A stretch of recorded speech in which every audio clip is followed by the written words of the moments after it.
Welcome to Star Citizen Addicts Anonymous. I'm Nikki Batgirl D'Angelo, and today I have Sandi Gardiner on the show for an interview. Welcome to the show, Sandi. Thank you. Nice to see you again, Nikki. Yeah, it's been a while. I missed you when I was out there. I think you were off in Manchester the last time I got to Santa Monica. I know, bummer. And then I missed you again at DragonCon. I heard that you were there. Yeah, we've speaking of DragonCon, we are going to have a petition next year to make sure that you are there. I know. I'd really like to come. I'm not sure the timing between Gamescom and DragonCon, but I know it's like tight. You almost just got back in time to make it to us, if that was the case, you know? Right. Exactly. Yeah. We'll see next year, but it would be good to have you out there. There were quite a few people that would have loved to see you. I hear it was fun. Since we've talked last time, you've had quite a bit going on. You've had the whole next great Starship. You've passed $50 million in crowdfunding and are well on your way to moving forward with that. I'd like to touch base on things piece by piece. So do you mind if we start with the next great Starship? Yep, go ahead. Okay, so with things being over for a few months, I'm wondering what the biggest challenges were putting that production together. The biggest challenge is putting it together. I mean, the whole thing was a challenge to put together. Chris came up with the idea, I think in around May, June, and then just said to me, make it happen.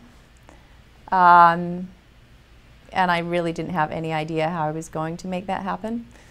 So that was very challenging in itself. Had to work out how to...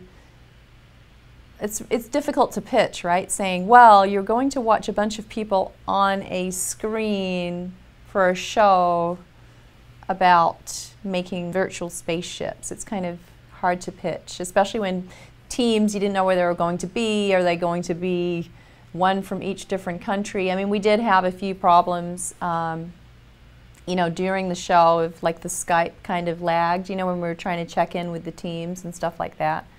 It would have been great if we could fly in teams, kind of like whatever, The Voice or something like that. But right. It's not particularly practical when it takes so long you can't just belt out a spaceship in 5 minutes. Right. It New takes stretch months. Goal. Exactly. New stretch $1 million goal. for airfare. Exactly. Yeah. So that was really challenging. I mean, I think with what we had, it turned out pretty good. But finding producers and trying to pitch the idea was kind of challenging. Okay.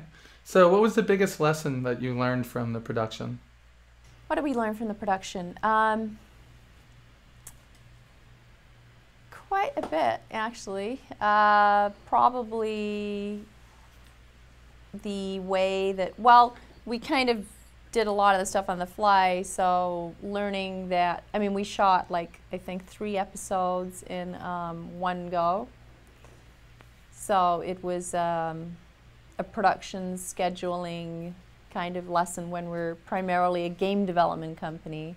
Right. But we're also engaging the community in other ways, so the lesson was to try and balance those two things so that people are still working on the game, but you sneak them in when you can.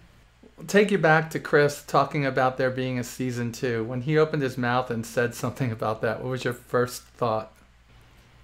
Oh boy. It was a lot of work. I'm guessing the second time around it might not be as much work because we kind of know how we would do it better. There also was get better sponsors, right? The second time around? True, yeah. And also some people were, it was kind of cool, like the Shimapan kids, for example. They're actually in our offices this week. Awesome. And the college thing was pretty cool because obviously they're from SCAD, who was one of our sponsors. So we were thinking of involving more colleges like around America and maybe some in Europe if it was easy to kind of film. Could be another cool add-on to doing a second season of Starship. With it over now and looking forward to a possibility of a season 2 since Chris has said that there might be one, Would you try something other than Starships, or is that just the one piece that you would do for now? There are some funny ideas people were floating out. There was one, like the next great Star Citizen, for example, would be about, because we're doing a lot of motion capture coming up. Right. So it was, the prize would be to be, you know, whether it be an NPC or whatever, so you would win to do motion capture that would go into the game. That's awesome. And these are just ideas. They're not things that are coming into. Exactly. Because, you know, people will hear you talk and they, right, Sandi said. Right. No, these are ideas. But then we're like, okay, well, how would you, I mean, how do you actually frame that competition in terms of, okay, you could submit a 2-minute video, but what would it be? Like mopping the floor, being in the bar, doing Did you say that because you did the janitor stuff? Yeah, exactly. Exactly. Yeah, that's funny. Yeah, I mean, that's one of the big things, is that if you do a season 2, there has to be a need for an asset in the game, and how do you make it exciting, right? Right. We'll move on to, you know, what your main job is there, which is you're the vice president in charge of marketing, right? That's the biggest part of this. The most success that you've had is how much money you've raised for making the game. So you've just passed 50 million in the last 2 months, announced it at Gamescom. So what's your ideas now for continuing the revenue stream beyond the initial pledges for the crowdfunding campaign? That's a very interesting question. The challenge for me is that game development is somewhat unpredictable, in as much that, say, every time we do, like right now, we're waiting for patch 0.9, and I just don't know, right? So I would have liked it out a couple of weeks ago like everybody else, but I can't sell or brand or market something that's not out yet.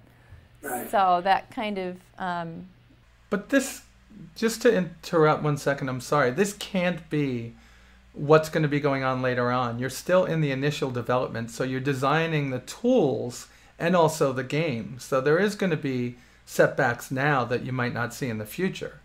Right. I mean, I think that there will always be, I mean, you have to do continual content, right? So even when the game launches and people do, whether it's Squadron 42 with a bunch of missions, a single player, or the Persistent Universe is on, or social, whatever it is, there's the next thing coming and the next thing coming. I mean, we have some cool, we did for Dragon Con, for example, we gave away a code so people could fly fly and try kind of thing. I gave away like 300 or 400 of those. Right. So or 200. I gave away like that many. Right, yeah. So that actually did quite well, and we've seen quite an influx of new citizens, which is really cool because it's, you know, it's about getting new people to join. Right. So that did really well. So we're going to have a recruiting booth in Australia for PAX Australia. Awesome. Going home, huh? Yeah, exactly. So there's going to be a couple of guilds have actually reached out to us to volunteer to man the booth and recruit new citizens. So I think we will always have a part of that as the marketing campaign, that new recruiting new citizens, but in different ways, whether it's at a convention or whether we do our own Citizencon. What about friend codes? Like friends that could do the same thing and invite a friend to play the game for a week, 2 weeks. The social module, when that comes online, I have some pretty cool marketing ideas for that. Okay. To engage new citizens. And it is kind of along the lines of what you're suggesting in the friends.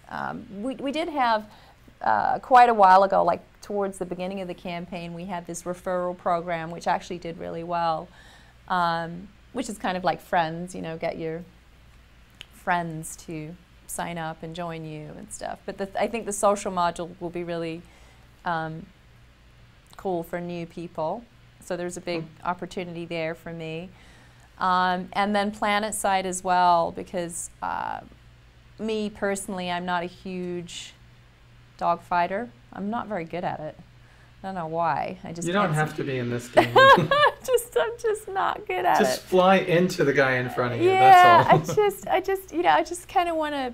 Maybe it's because my job is so stressful and there's a lot that I have to get done that I just really want to be in a shit and just kind of like cruise along and like nobody bothers me and just kind of hang out with my friends, go and explore a planet, and then just, you know, relax in my hangar playing music or something. I just kind of just hang out in the hot tub in the Phoenix. Exactly. The idea of dogfighting, I'm just like, oh no, So I think when that comes on, there's a lot of things that marketing that I want to do. Good. There, and also speaking as a female, I'm hoping that that's more. I mean, for me, it's certainly more oriented. Speaks to me, and I think it would speak to a lot of other females. So it'd be good to get that portion of our community larger, good, represented more. It definitely has to be larger, because I do these videos and I still only have 3% of my viewers being female. Right. People. So we have to find a way to get them in the game. Yeah, exactly. I know the guys in community joke that there's all these. Just a bunch of guys on my Facebook page or whatever. I'm like, no, there's a couple of females. There are. I've seen them. So one of the things that was leaked first and then announced, the Mustang Omega. You did it in partnership with AMD. How much of that was something that you reached out for? And could we expect to see more things like this in the future? How much did we reach? Well, we obviously... in our world of PCs, people have reached out to us. They reach out to me quite often. So we're quite happy. The AMD deal is quite a fun one. I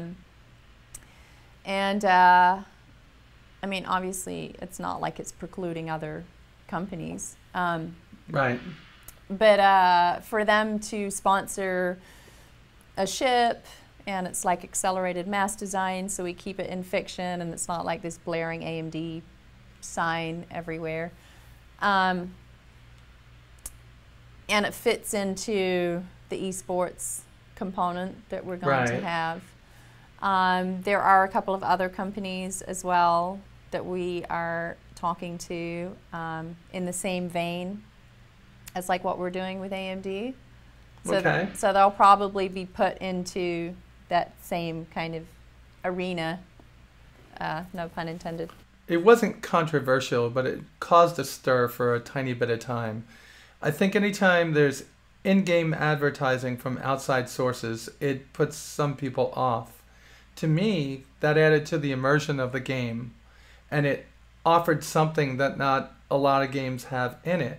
Is it a line that you'll cross occasionally to bring both revenue into the game and to give a little bit more immersion in the game, so we see like these advertisers and things that, you know, that actually make sense in the real world too?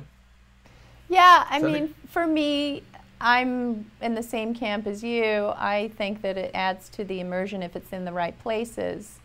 Right. So, for example, in the Formula One style eSports racing that we're going to have, the competition, it works because that's what you see, like NASCAR or whatever. They are sponsored by companies. Right. So Mountain Dew. Right. Exactly. Yeah. Red Bull. Yeah. So I think so long as that, you know, I don't want to see that in my personal space. So like, say if it's in my personal hangar, or if it doesn't make sense, if it's inside my Phoenix or something like that, that would feel like an invasion. But for example, if you land on a Terra or another planet and there's, you know, billboards, what they look like 900 years into the future, I think it would make sense if you had whoever brand there. And so that, you know, we could get revenue from that, and at the same time it's what, you know, Red Bull or whoever looks like 900 years into the future. You also have them designing the PlanetSide module with these, what looks like huge markets where you can buy things. Wouldn't that be a good place to, on the shelf, have a little bit of in-game advertising that makes sense there, right? Yeah, yeah. We've actually had a couple of brands approach us already, and it's kind of an interesting idea. The interesting part, what I'm saying, the interesting idea, is how to not bastardize their brand, Okay. and yet still make it like fit into our unit, so it fits both worlds without making theirs change too much. So I'd rather it be like a more subtle. Right. So AMD. Not staring you in the face, but something you've happened across. Right. Right. Okay. So you can it's familiar, but it's not like so in your face that you're like, oh, they just got product placement for. I mean, you see it right in movies and you know, Call of Duty had a bit of product I mean, games do it. So. Some do it over the top, but I love your ideas about having it in the racing part, and I'm sure if it's done tastefully, you could do it like billboards going into a hangar or something like that. That would be nice. Right. So what other types of revenue creation are you thinking about in the future? Of course, we have selling UE credits. Is there anything else? You mean like to get so outside of like, yeah, so outside of like product placement or getting new citizens, or you mean just keeping it going? Yeah, outside of people throwing all their hard-earned money into virtual ships. Right. Well, I mean, until the game launches, I'm probably not going to push super wide. It's just one of those things. It's kind of like a dance. Okay. Where I have to follow the lead of the game developers because we don't have the game out yet. So it kind of ebbs and flows, and it has done better. It has done better and been bigger than I thought it was going to be. Like, I didn't think we would be at almost 53. Oh, you'll break that the minute you release the racers for sale again. Right. Yeah. Yeah, that's happening. That'll probably be 54 by the time that weekend's over. Right. Well, that's happening soon. Yeah.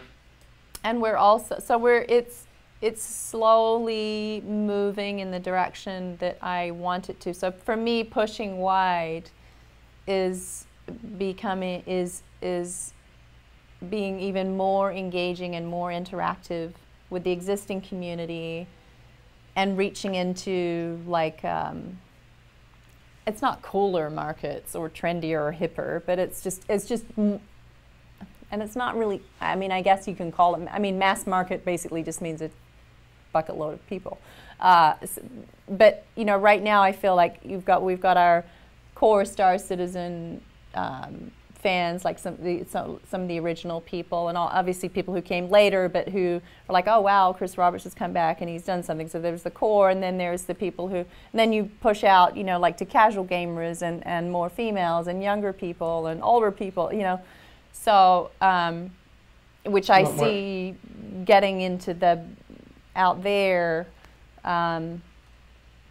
close, and as we get closer and closer to like game launch. Yeah. So right. For example, the commercial that we have coming out in the next few days. Oh, that was awesome. Oh, yeah, you saw it. That yeah, was exactly. so good. I was so upset that somebody put the cell phone version up because it does no justice for it. Right. Well, we knew somebody was going to do that. Yeah. I know who it was. He was sitting off to my left. No. Don't do that. Oh. Yeah. But that, for example, is for me like as we go along, those commercials and things will become more like more immersive into the world. So yeah. They're slowly going to start changing. I love that. That one was so cool. When people see it, they're going to be, I think they will be at least. I think they're going to see what direction you're taking it in. Right. So next question is about merchandise. Okay, there's been some hit or miss items in the merchandise store, and I know it's hard to know what's going to sell. So what's the process that you have right now of figuring out what things to sell? The second part of that question is, do the suggestions from the backers help at all? So for example, the dog tags that we did, we didn't think that we would sell that many of those. And of course, we put up I think 1,000, and then people complain going, well, of course people are going to buy a lot of those. Why did you only put up 1,000? And we're like, well, shit, what did we know? So, yeah. So you put up another 1,000, and it's there's a back and forth with China. Like every time, each of these products, I try to have them made in America, and I get a quote here, but it's never, the quality of the prototype they send me is never as good, unfortunately, and the price doesn't compete. So it's just, it ends up being in the same place or same country for each of these products. The 10-inch Constellation model, for example, it had ships today. It does. It starts shipping. So we had to do like a minimum because the mold costs like a screaming fortune. Right. And it only lasts for so long, right? Right. So so what else have we got? Towels. That was a suggestion by one of the backers. And the mugs that I wound up with 2 mugs. I only have 1 now, thanks to the cat that keeps on walking around this room. Oh. Why haven't we seen those yet? I just bought this other, because this breaks, obviously. It breaks easy. It breaks easy. I mean, it chips really bad in the dishwasher. That's what I found. It what? It chipped in the dishwasher. Oh, no. With another cup right next to it. Yeah, that's how mine broke. So, well, this was actually not the final product. Okay. So the ones we were going to make wouldn't break as easily, but they would still break being sent by regular mail. Oh, they break in transit? Right. Oh. So then you have to build like a foam boxy thing. Right. And then I think it was just a silly amount of money to ship an individual mug around the world. So it's like, okay, that's not very fair. Okay, you're going to pay maybe say $10 for a mug. Right. But you don't want to pay $15, $20 for shipping. That's kind of silly. Right, that makes sense. So now, it's sad though because I know. I like them. They're nice. I wish the logo was on both sides so you could like put them on so you could display them, but that's pretty cool. Yeah, no, and then I also wanted it at the bottom. Oh. Like I've got a really cool mug. It's a Porsche 911 mug, and it's got a car. It's got the shape of the car and the Porsche thing like on the inside, so when you finish your drink, it's like there. I was like, oh, that'd be really cool for Star Citizen. It's at the bottom, but I still, we haven't worked out a way to, maybe I should go back to an American manufacturer again, but then you get to the other problem where you go, okay, well, that's great for the American fans, but what about when all the European fans say, well, I want one too? Or right. Australians go, I want one too, and the Canadians go, I want, They get somebody in their org in the States to send it to them. Right. So Yeah. so then I'm still looking at these travel mugs, but The aluminum ones? Yeah, and the one I just bought as a sample, because you got to try them and everything, it like burned my hand. So I sent an email around to staff saying, has anybody got a really good travel mug? If so, please show it to me so that we can, anyway, it's a process.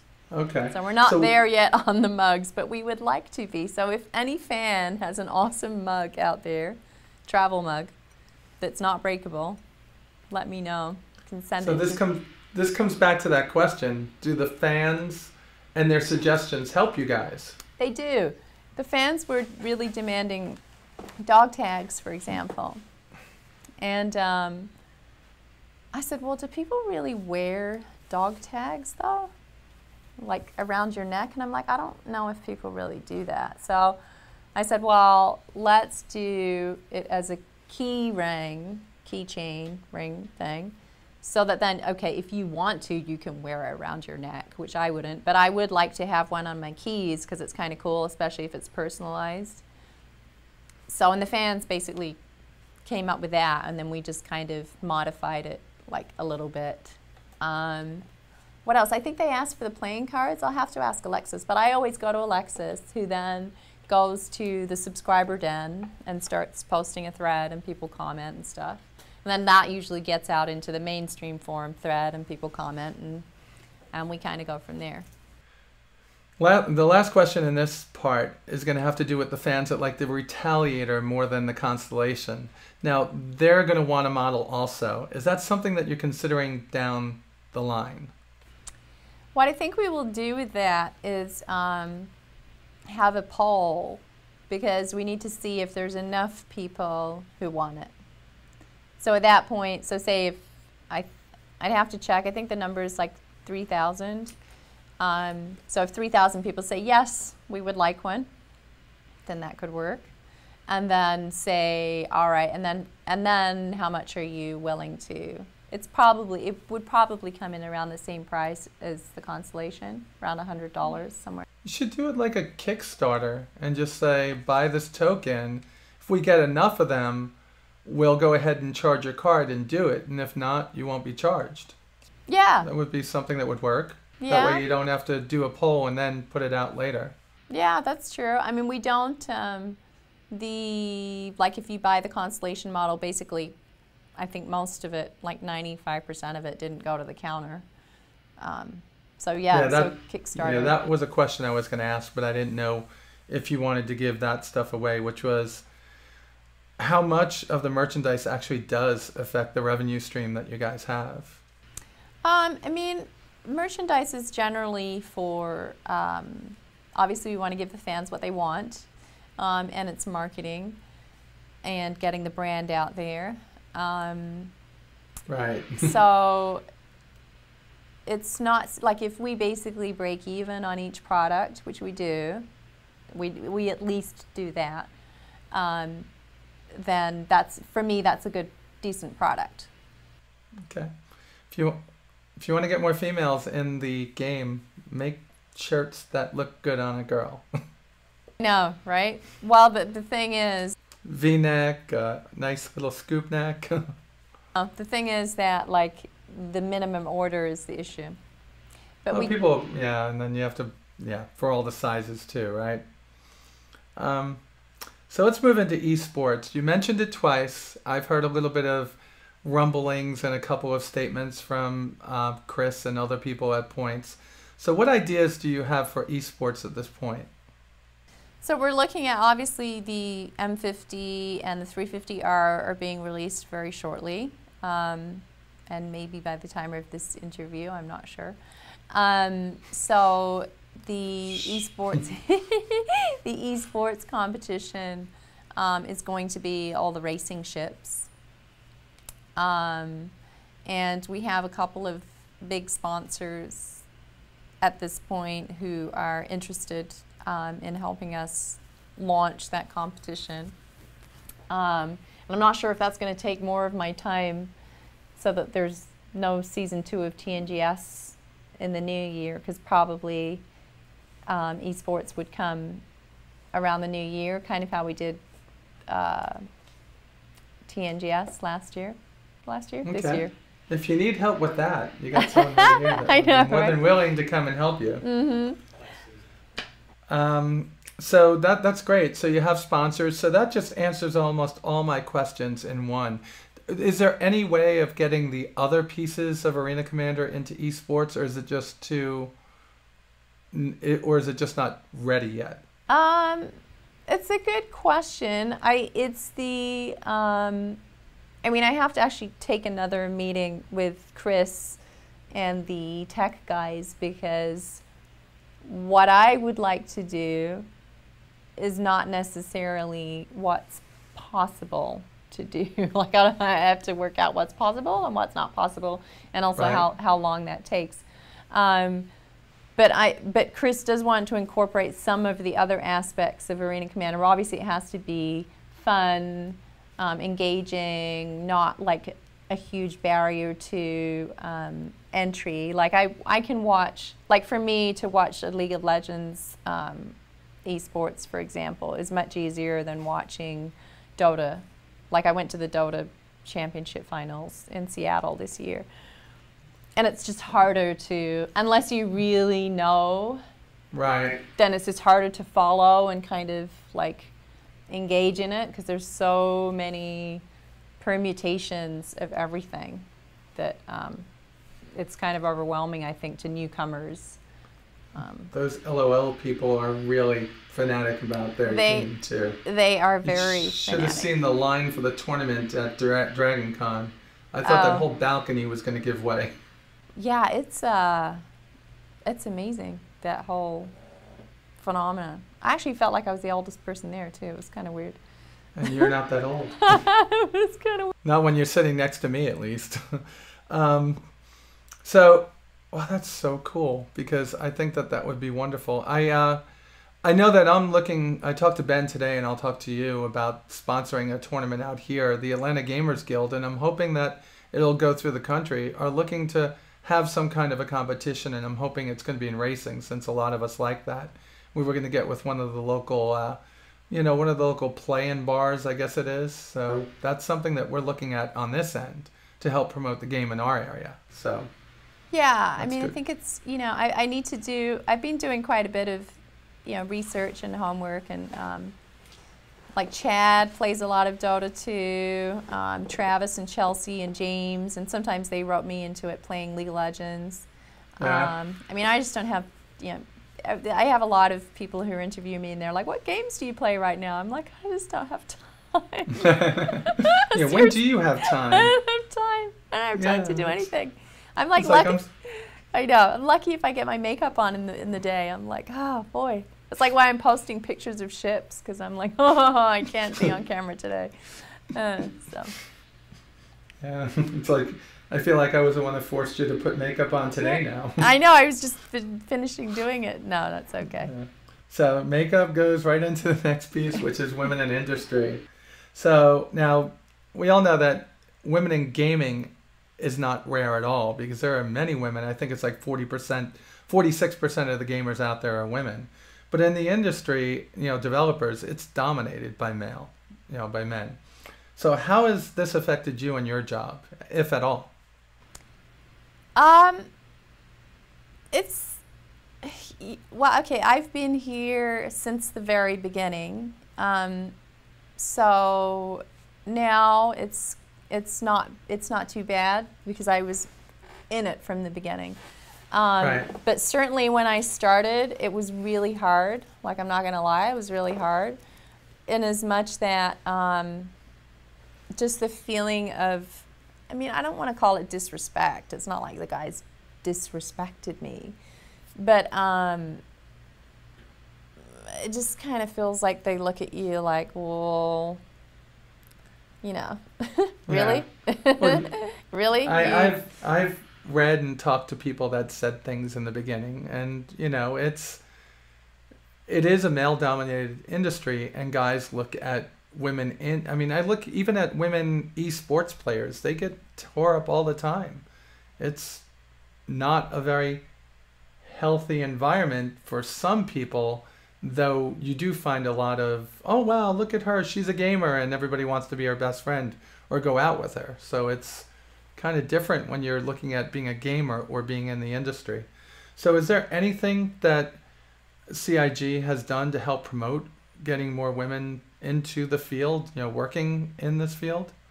Well, I've hired quite a few women, not on the dev side, but we have HR, contracts, administration, right. Customer service, events. We did interview some people. Legal? Yeah. So I don't know in terms of, I don't think that the guys who do the hiring on the dev side, I think they try and interview both men and women. I'm just not sure in the industry how many, because I asked Chris that, and he said he's worked with a lot of women on the dev side. So I'm not sure where they are, or if they're just not applying with us, or what the deal is there. But yeah, I think that there are quite a few out there. There just doesn't seem to be an abundance of them to fill the ranks of all the places that are game developers, right? Or even just in the engineering and technology field as a whole. So it's something that needs to be promoted from the top down to get people interested in it. Right. All right. So I think that answers, and I mean, we're stumbling over that question because I don't see that gender was an issue for you from this side, because the company is a success. I mean, you're doing it when most startups would still be stumbling. And what really made me go wow was when I talked to Richard Garriott at DragonCon, and he was talking about how they went to you, which was amazing since Chris worked for his studio at Origin when he was making Wing Commander. So it's kind of like the master becoming the student. So that was pretty cool. Right. Yeah. Is there any advice that you would give to young women today that want to get into the industry, whether it be as a developer or, in marketing games like yourself? I think it would be, it's just, you just have to, if you want to do it, then you should just go after it, I think. I mean, I don't know if that's necessarily advice, but if you're good, then I think at some point, at least I can only speak for the personal experience. Like I said, in the beginning, when I first was head of marketing for a gaming company that I'd never worked in a gaming company before, I just focused on what I felt that I was good at and just let that kind of speak for itself, rather than trying to win guys over in other ways, because it just wouldn't work. Okay. So just work hard at what you feel you're good at and what you want to do. All right. Well, you're about to announce Citizencon, which is going to be kind of one of those bittersweet things. Everybody's going to want to go. There's going to be very few slots, according to what you said last year, right? That Yes. you were going to have one this year that was going to be rather small, and we would make it bigger next year. Is that still the case? It is twice as big this year as it was last year, which is still not that big. Okay. However, So twice as big. yeah, so there was 400 slots, but Oh, boy. only 300 and something are going to the fans, because the rest are staff. And press, I hope. And press, yes, correct. Well, Sandi, thank you so much for joining me and taking the time out of your day. Absolutely, thank you. Yeah, it's always great to talk to you. And, it's sad that we only get to do it once every 8 months. I know. Well, hopefully before DragonCon, hopefully I get to see you at Citizencon. Well, no, I don't know. It's Well, going to be economic. And unless I get more patrons, it's going to be an economic situation. Plus work. This is the gear up for Christmas, and I work in retail, so it's going to be tough. Right. No, I understand. Well, it's going to be Friday night, just saying. But yes, I get it. I want to go. I'll tell you, to be honest with you, my daughter just started college this year. So it was like the whole little fund of money I saved up for her is gone already. I never expected it. And it's pretty cool, though, that I've got a daughter in college. Very exciting. That is very cool. You don't look old enough to have a daughter in college, but that's... Yeah, well, I'm 49, right? What? No. Yeah. Wow. Look at Yeah. you. Well, shit. You gotta give me your I creams refuse and stuff. to age. You gotta Yeah. give me your cream secrets. If you use cream, I don't know. I try. I never get there.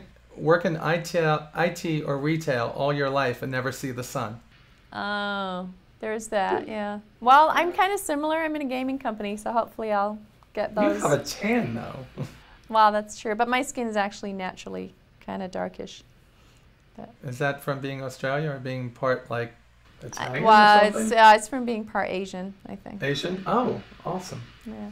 All right, well, that's all I got for you today. Unless there's anything else that you want to say to anybody, do you want to drop us any secrets that might be happening? I'm not sure what secrets there are. We know you know everything. We know that you know that I know that you know. Yeah. Well, thanks again. I appreciate it. All right. Thanks, Nikki.